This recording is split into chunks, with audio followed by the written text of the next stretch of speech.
Welcome to the Love Deep Lab podcast, helping you integrate sex, sexiness, sacredness, and science in your life and your bedroom. And now, your host, Dr. Stormy. Hi, welcome to the Love Deep Lab podcast. I'm your host, Dr. Stormy. Thanks so much for joining us today. Today, we are going to talk all about mindfulness and meditation, how it just will improve your life, and also, maybe surprising to you, will also improve your sex life and make you a better lover. And I know everyone out there listening wants to be in those things. So today is for you. And mindfulness is just a huge part of my life and of my own journey. And I have a really amazing friend and colleague joining us today who is a mindfulness and meditation teacher. And Bryce Astill will be joining us today. So welcome, Bryce. Thank you. It's so good to see you and happy to be here. So good to see you as well. And I'm going to just introduce Bryce and then we'll get going on mindfulness. So Bryce discovered yoga and mindfulness meditation practices over 15 years ago in his journey of recovery from severe anxiety, depression, and drug addiction. Both practices have been integral to living a life of intention, purpose, curiosity, adventure, and joy. He was certified to teach mind-body bridging in 2007 and worked in both adult substance abuse treatment and teen young adult wilderness therapy off and on since then. In 2018, he completed level 1 and 2 yoga teacher training at SLPY, and in 2020 completed a 2-year mindfulness teacher training program led by Kornfield and Brach. An avid lover of outdoor adventure and people, he spends his free time with friends and family trail running, mountain biking, climbing, motorcycling, traveling, playing music, reading anything to do with human psychology and behavior, and of course caring for the 3 of the most perfect cats on the whole planet, Juniper, Starlord, and Bowie. Welcome, Bryce. Thank you. One thing Bryce did not say in his bio is that when he says running, he means like crazy amount of running, like 100 miles and 200 miles. So he's just an incredible human being, friend, and colleague. And I'm so happy to share time with you today. Thank you so much. I feel very honored. Awesome. Well, you shared with us a little bit in your bio about how you got into mindfulness and meditation. And I just would love to hear a little bit more for you, you teach it, but for you in your own practice, what mindfulness and meditation, the gifts that it's brought to your life. So many, so many gifts. I really, finding mindfulness through going through drug rehab. My life was very different than it is today. And I was very stuck and didn't really, it was one of those things I didn't think I could get out of those cycles. And was stuck in those cycles for so many years and was lucky enough to find a rehab that their primary model was mindfulness. And theirs was actually a mindfulness without a traditional sitting meditation practice. It was just more everyday mindfulness. That's the mind-body bridging. And it was just really impactful and really effective for me. And part of that was it really focused on just paying attention to your own thoughts and body sensations and those sorts of things. And so there's very little concept and a lot of experiential practice. And that for my mind and my head would consistently get stuck in these kind of negative feedback loops or trying to overthink things or trying to solve problems by overthinking or intellectualizing. And it didn't work very well. and I had spent years numbing out of my body and not really feeling that intuitive sense of what is right or wrong for myself. And so that practice was just so impactful in starting that process of really looking inward and finding a balance of the intellectual and the emotional and really having a felt sense experience of it. And so, the gifts that it's given me is really a life in general. I didn't have, I wouldn't consider what I had before any sort of a life that I would wish for anybody. And it was mostly just suffering and causing harm to myself and others and really living in a cycle of suffering that was, as miserable as I can, I hope to never feel that kind of misery again. And so, and then, what's grown out of that is, a life filled with meaningful community and service to people and as well as just being able to really engage in my curiosities and hobbies and bike running and those sorts of things, and just really being able to, I don't know, everything that I've done in life, I've been able to enjoy more because of those practices and kind of experience on a deeper level. And so, yeah. So beautiful. I love that. A couple of things that really resonate with me there is like, we can get through our whole life. I mean, I really like this thing that rests between my ears. Like, I like to think I'm a smart woman. I like to learn and study. I know I'm a smart woman. And yet for me also similarly, the stillness practices, dropping into my body, getting out of my head and more deeply connected to my body, my soul, my spirit, my sex has been it allows me to to integrate head, heart, and body rather than just rely on just one or be kind of disembodied walking around as these heads or these hearts or these bodies. Yeah, no, and that's the integration. That's a perfect integrating a balance of all those pieces because, going from just the mind to only emotions and feelings, like that also can get you in some trouble. Being led and directed by emotions alone, and really we have, if you're talking about yourself as a whole being, we have all of these ways that we experience the world, and so it's really trying to find. I think these meditation and mindfulness practices are just such a impactful and potent way of really harmonizing all of those and finding kind of a middle path balance and between all of it. And it's a really beautiful way to kind of figure out how to operate in this world. Beautiful. And what would you say for our listeners and watchers out there? Because I guarantee you there's many that are going to say, this episode doesn't apply to me. I can't meditate. I'm terrible at meditating. That's always my favorite. It's like, I'm not good at meditation or I can't meditate. And, the thing I usually, if I'm in front of somebody and they say that to me, I usually point and I'm like, hey, can look at that picture over there. And they do it. And I was like, cool, you can meditate. You just directed your attention and your awareness somewhere. So are you good at holding it somewhere or anchoring it into a particular place? Maybe not yet, but with practice you could be. But the ability to meditate and to be mindful is just so much a part of us. The practice is how we're doing it, the way we're doing it. And then there's skillful ways of utilizing that and using that. And that's where, again, that's where teaching and practice and all that kind of stuff come in. So, I couldn't sit still I think, I'm glad that it was introduced to me in this more mindfulness way of like everyday mindfulness, bringing mindful attention to the body's senses, your sense of touch, your sense of hearing, sense of sight, just feeling the breath, like feeling your feet on the ground, kind of sight, sound, sensations is an easy way to look at that. And because I think it probably took me, 5 years of practicing just everyday mindfulness before I could really kind of sit comfortably in stillness and develop a sitting practice of meditation. I found a lot of joy in being mindful through sport, through running, through weights, through exercise, through some different things like that. And that was easier for me. I had a lot of restless energy and that helped calm some of that energy and also directed some of it. And it wasn't really until I got a pretty bad injury where I fell off a ladder and broke my heel bone that I realized I was like, oh, I'm not very dynamic. Like now I've lost all of these kind of these ways that are great coping mechanisms of to go run, to go do this, these ways of calming my body and mind. And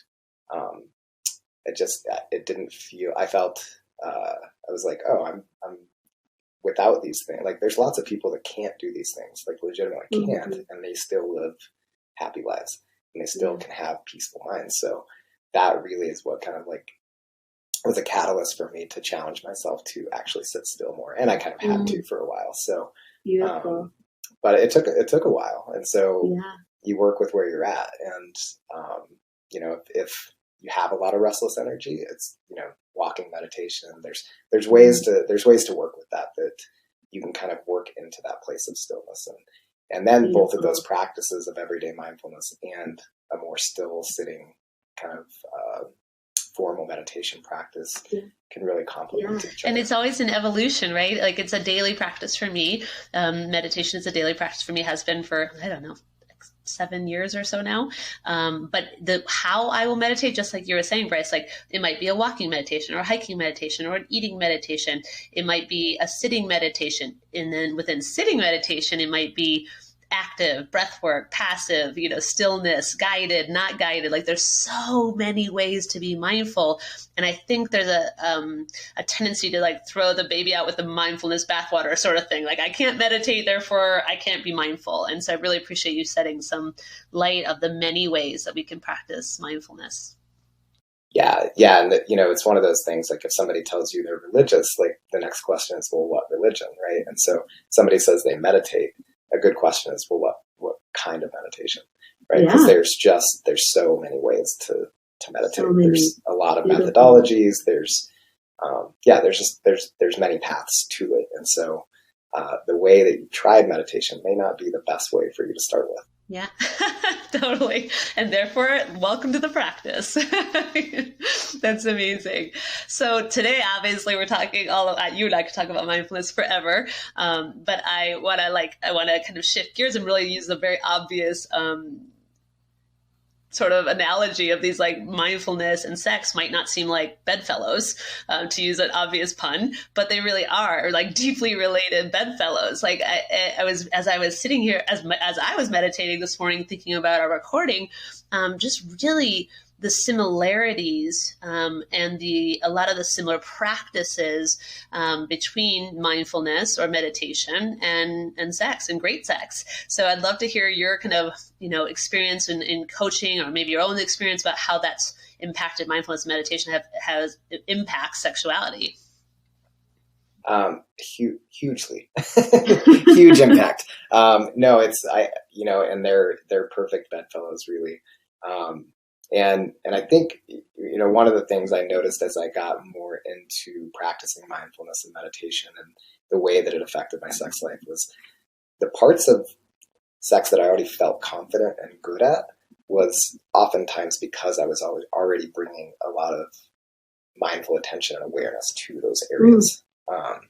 And then being a little more intentional about those practices, really, I was able to, and still am able to bring that kind of mindful attention and compassionate awareness to the areas that are a little sticky or difficult or maybe bring up guilt or shame or blocks of some sort, right? And so yeah, I mean, it's if you want to have better sex, be more mindful. That's the tagline. But they're really solid practices to improve the way that you experience sex, and that could be solo sex or sex with a partner or whatever it is.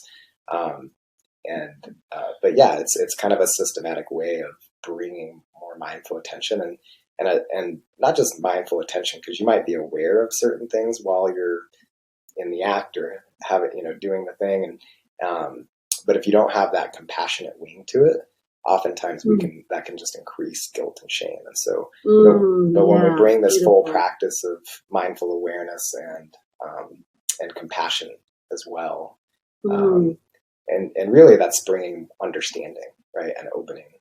And we all grow up with different lessons or different. We've all been taught in many different styles, or not taught at all, and then depending on upbringing and stuff like that. I mean, sex is one of those things that it's such an incredibly strong desire that we all have. We're wired for it. It's what keeps our species alive. It's so deeply ingrained in us, and then on top of that, we have so many different cultural and other inputs that affect it, right? And so yeah, mindfulness is and this mindful awareness to sex and the way you think about sex and the way you engage in sex. It's just it can be such a powerful way to break through limiting factors or things that are bringing some intense emotion and shame. Absolutely. Beautiful. Yeah, I love that.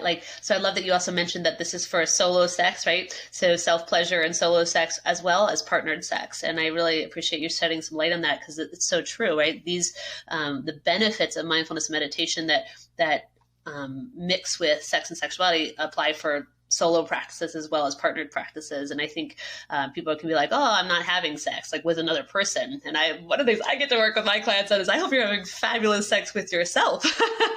We got to start there, So I really appreciate you saying that. And as I was thinking about this morning, I was thinking, full presence, deep relaxation, no distraction, right? Single focus, things that our culture really doesn't teach us and certainly doesn't promote in our busy tech-laden, social media-laden world. Mindfulness and meditation do, and we know fabulous sex is also based on those and those tenets. And so I was thinking, it's such an obvious connection.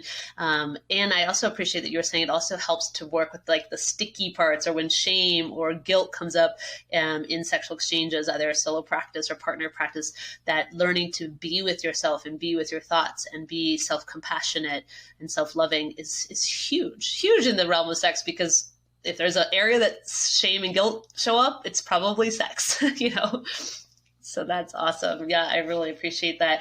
Because I'm a nerd, I was so excited to read. I found this study today that I wanted. It's so cool. So it's from the Center for Sexual Medicine out of British Columbia. But get this, your mind's gonna be blown. So these women, and there was a women only in the study. They had sexual function tests. They consented for sexual function tests, and then they did 3 mindfulness groups plus meditation at home 3 times. Only 3 times. And then they retook the sexual function test, and they showed statistically significant increase in desire, arousal, and sexual satisfaction. All 3. And I'm like, that's 3 times of meditating. So that for me was just it's what we know and experience personally and with our clients to be true. But just to it was just really kind of cool to find that, study. And based on the research that I found, people enjoy sex more, but just like you also mentioned, you can also work more coherently with sexual challenges that come up, with sexual struggles and challenges, including guilt, shame, erectile dysfunction, premature ejaculation, and many of the other things that might come up in sex, that this is a great tool for.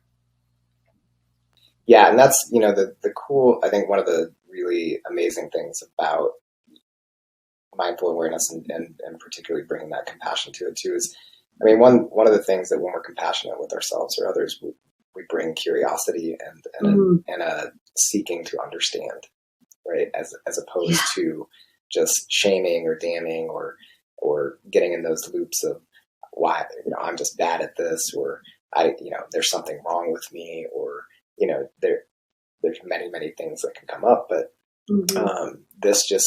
when we bring curiosity and an attitude of curiosity, we can start to and more mindful awareness to whatever the thing is, it gives us a starting point to start to grow from there, right? And to let go of whatever limiting factors might be blocking us. And in particular with sex, I think it's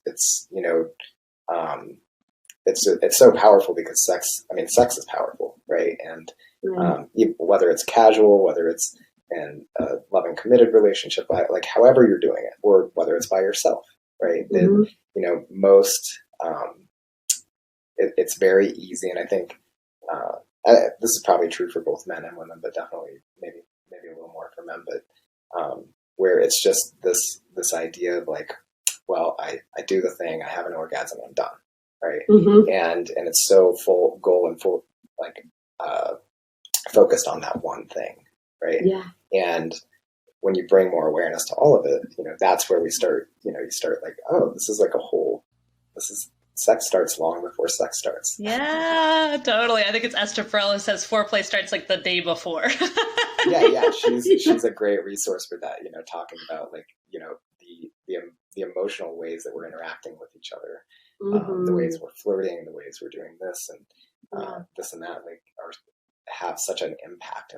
And the more you actually pay attention to your sex life and bring attention to sex life, you'll just start to naturally notice those things, right? You'll start to see that time was really good and really fulfilling. and it was good before and it was good after. And like, you know, and like, yeah, and the orgasm piece was like, that was a nice, like some nice icing on the cake, but that like, I could have not had it and it still would have been an incredible, impactful experience. Totally beautiful. And it's such a passion of mine when I work with my male clients to work on ejaculation mastery or sexual mastery. And just like you mentioned, like that mindful awareness, loving self-compassion for self and partner, if we're talking about partnered sex. And like you also said, curiosity about your own pleasure, your own experience, your own orgasm, and curiosity about your pleasure, your partner's pleasure, experience, connection, and orgasm. Really, like, it's really, really powerful ways to put that into practice. You know, we talk about a lot in Love Deep about Tantra or neo-tantric practices, but it's been, Masters and Johnson, who are like some of the major sex researchers in the 60s, talk about sensate focus, right? And bringing it in to focusing on one aspect rather than just friction or orgasm, you know? So it's been around for a long time. And I love that it's becoming more mainstream to be talking about sex and to be shedding light and love and consciousness on sex and sexuality. And I just think mindfulness is an incredible tool. You can Google mindful sex and there's so much information on it. There's actually like different practices that are focusing on meditation or mindful sex meditations. But what we're talking about is just really just that general, like you said, curiosity, self-awareness, self-compassion, the stillness piece, I think is huge. I'd love to hear what you think, Bryce, on the like learning to be still and how that in life helps in life and in sex. Yeah. So, I mean, if you're a busybody, a busy mind, and I know you, so I know you have a little bit of that. Yes, I'm all those things. So do I. You know, I've traditionally had a hard time like sitting still. And so with that kind of mindset, it's very easy to fill up the space in your life with things to do, things to experience, things, you know, and it can often be really easily overwhelming. And in that overwhelm, we're oftentimes we don't give ourselves the space to have a deeper attention towards whatever the one thing is we're doing at the time.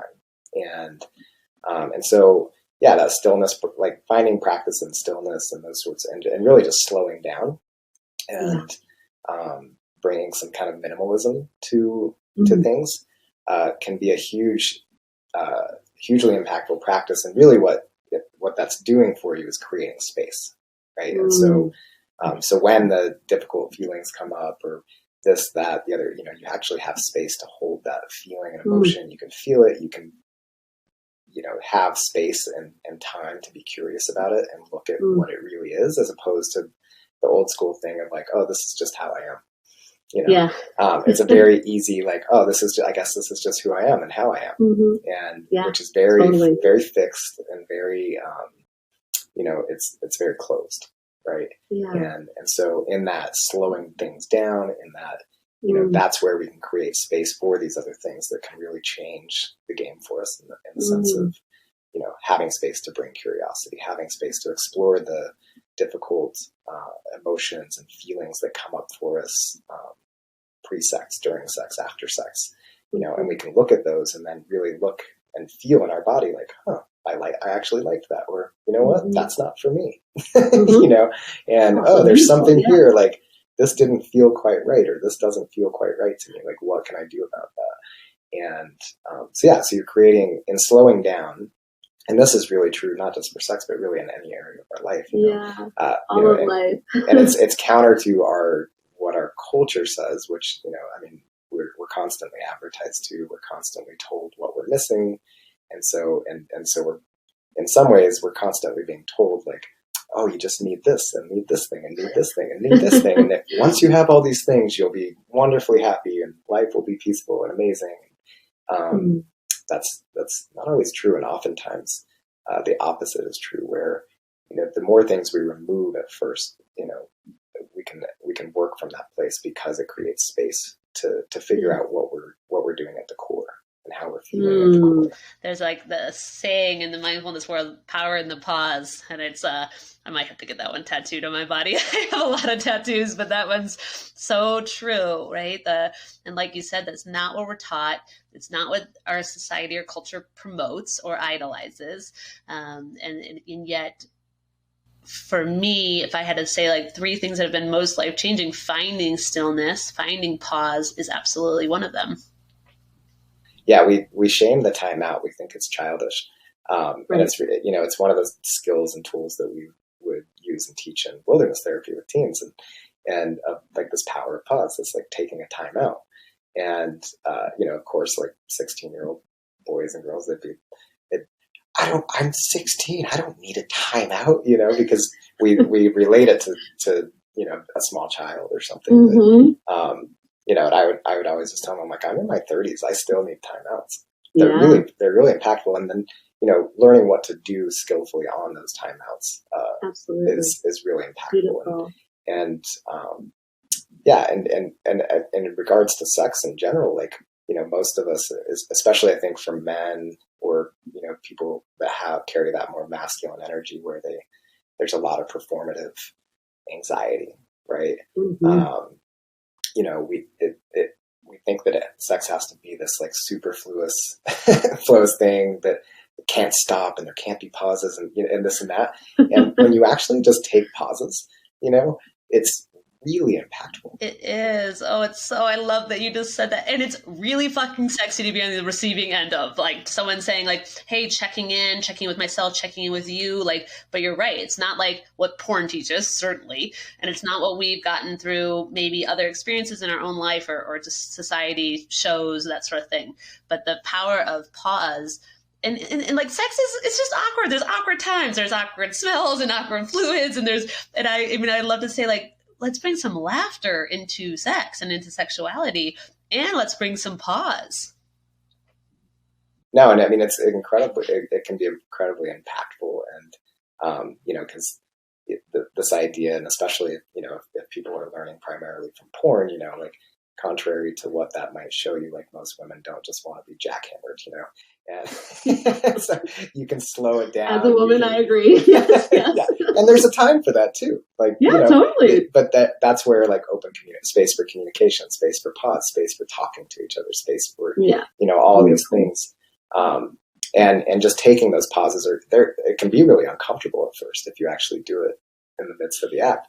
But if if you have a supportive partner, which hopefully you do, then, you can, that's how you start to bring that pause into there and opening up the communication and actually finding out what's feeling good, not just to you, but to the other person. Yep. Absolutely. And also in your solo practice, like we tend to do what we know will get us off, right? I mean, we do that until we don't, right? So instead, slowing down, pausing, checking in with yourself. Does that feel good? What could I do that would feel more pleasurable? Can I breathe more deeply? Can I fall back into myself rather than into distraction?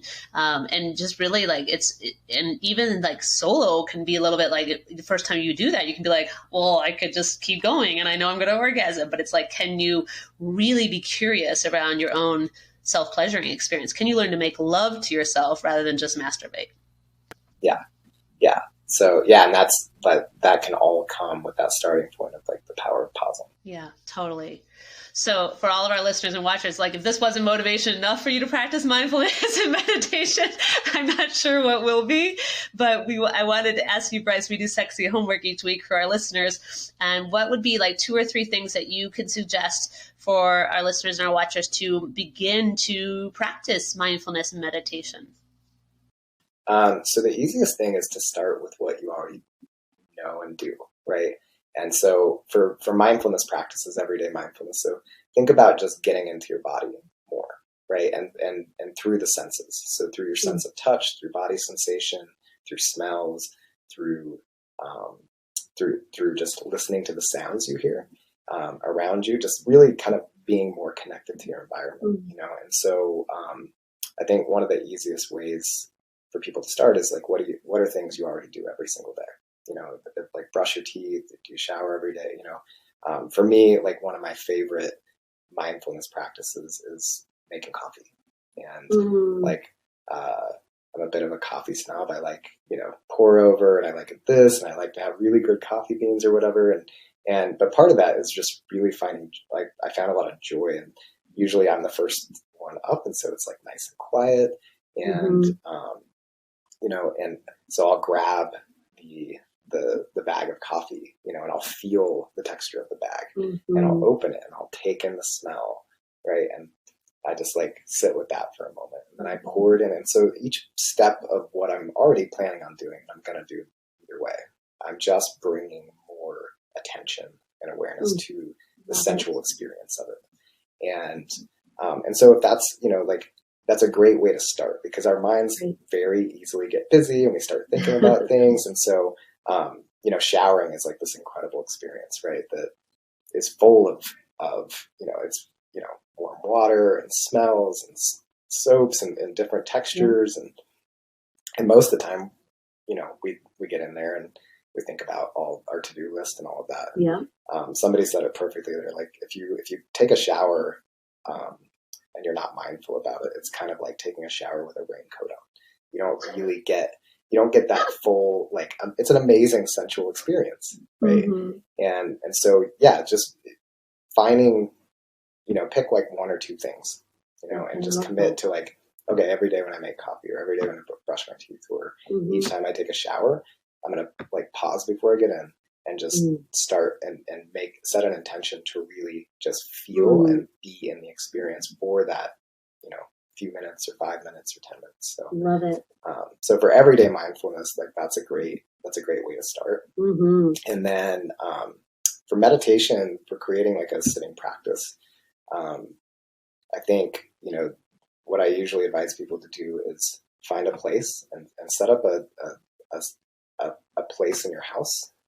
And you don't have to have a big fancy altar or a very specific meditation seat. You can do it on a pillow. You can sit on a blanket. You can sit in a chair. But have some place in your house that is for that thing. Like, just like if you work in an office or you have a home office, like you have a desk, right? You have a space that is for working. And so find a place to sit and meditate. And preferably make it somewhere where you're going to see it every single day. That was an old trick I learned from a guitar teacher who, he said a lot of people, it's probably better for your guitar to sit in its case and with a humidifier and all that kind of stuff. He's like, but that's 1 to 2 more steps before playing. So he's like, buy a stand, set it up, put it in a place where you're going to walk by it the most. So then every time you walk by it, A, it's going to remind you. B, you might be able to just pick it up and sit down for 2 minutes, And so with a sitting practice too, like one of the things that helped me get consistent was I made a commitment to do it every single day. And where I gave myself leeway was, my main goal was to do 20 minutes a day. And oftentimes that came in 2 10-minute sessions. Sometimes 1 20-minute session if that was available to me. But some days get busy, right? And it's very easy to like miss a day and then miss another and then be like, I'm off my game, and then you just don't start. And so I just made a deal with myself. I can sit, at a minimum, I can do 2 minutes a day, and that can literally be anywhere. So there's a lot of days where, I set, like I do a formal meditation practice of, and it could just be 2 minutes in my truck. And the cool part is most of the time, if I sit and I just say, okay, I'm just doing it for 2 minutes, most of the time I'll sit for longer. Yeah. Amazing. I love that. It's so true. I have the same sort of thing. I have my daily practice, but some days I literally will get to a meeting early, 10 minutes early, and just do some quick meditation, some breathing in the car. I love that flexibility and setting yourself up for success with it. Yeah. And so just, you work with where you're at. Like this, I think one of the things that blocks people from really getting into a meditation practice is setting the bar too high up front, right. and then getting discouraged. And so start with where you are and be easy be gentle on yourself, but be hard, just hard enough on yourself where you actually do it. Yeah, totally. Right. And it is a practice and there is discipline involved in it, like in everything worth doing, in my opinion. That's amazing. Beautiful. I love both of those practices. I will be sure to put all that in the show notes for our listeners. And then we always end with these like speed round questions. So you ready, Bryce? All right. So 3 pillars of Love Deep Lab podcast: sex, science, and sacredness. So right now in your life, Bryce, what makes you feel sexiest? When do you feel sexiest? What makes me feel sexiest? Open communication, to be honest. Like feeling, particularly like when I feel like somebody, like when my partner really listens to me and like hears me to understand and not to like debate or change or just like really hears me. It's like the sexiest thing ever. Awesome. Beautiful. Love it. Totally agree too. And science. You mentioned your like anything psychology or behavior, but what part of science just gets you like super excited and lights you up? Really, I think science of mind, anything science of mind. Even the study that you cited, like, I think it's so many of these older esoteric practices are being now validated by science. So, they were these really amazing experiential practices that, and I think, most people that have done them and practiced them get the benefit, and we already knew, right? It's like, oh yeah, like the science is catching up. And so like, as science and meditation and mindfulness have become more popular, and more mainstream, there's just so many studies that are just validating so many of these practices. And when I read studies like that, or things that kind of confirm through that scientific method what these practices are doing or how they're doing it, or that they are valid, is just I think it just takes away even more of the blocks for people to start engaging in something that's just so beneficial and so helpful. Cool. There is, I totally agree. If you're like Bryce and I, you like the science part, Mindfulness Awareness Research Center is one of my favorite resources. MARC Center out of UCLA, I believe, but they do awesome. They like summarize the abstracts of all research related to mindfulness and meditation, but there's so many out there. That's a great answer. And then last pillar, Bryce, is what feels sacred in your life right now? What feels sacred in my life right now? I think, I don't know, really, honestly, my meditation practice, like, it's that's such an easy one, I think, but that's a good one. But it is one that, like I said, can ebb and flow, and sometimes it can feel rote or feel forced, or that, like, even when you have experience, it can feel like that at times. And right now it doesn't. Right now, that time I take for myself to sit and just be, and a lot of my practice has been on really like effortless awareness, and not trying too hard, not pushing, not driving, just really allowing myself to sit and feel and be and notice. And that's just felt super nourishing and very sacred. Because it's tapping me into some pretty deep places within myself where I'm noticing, or I'm gaining some insight into old patterns that are really limiting. And love that. Celebrate that for you. Totally. And how can our listeners and watchers find you, follow you, learn more about what you're doing, all the awesome work in the world? Awesome. So you can follow me just on my own Instagram. I don't post a ton. I'm not on there a ton, but every now and then I'll post my classes. And so that's just at Bryce Astill at Instagram.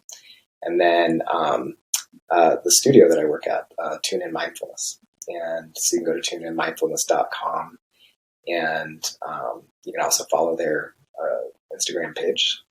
But that, we post a lot of our workshops and different things coming up. I'm doing a day-long retreat October 24th, which is a Sunday, from 9 to 3. And so it's in studio.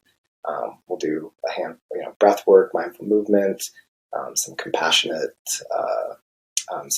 practices, as well as music meditation. So, and then we have a meditation teacher training coming up too. Awesome. So good. Yeah, if you want more info on that, just go to tuneinmindfulness.com, or you're welcome to DM me with any questions. Cool. And I treated myself to Bryce's one-day retreat last year, and it was amazing. So for anyone local, Utahns, definitely check out Tune in Mindfulness and Bryce's amazing workshops. So awesome. Thanks for joining us today, Bryce, and sharing time. Yeah, thank you so much for having me on. It was awesome. And thank you to our listeners and our viewers for joining you today. And thank you for being brave and opening your hearts to love deep.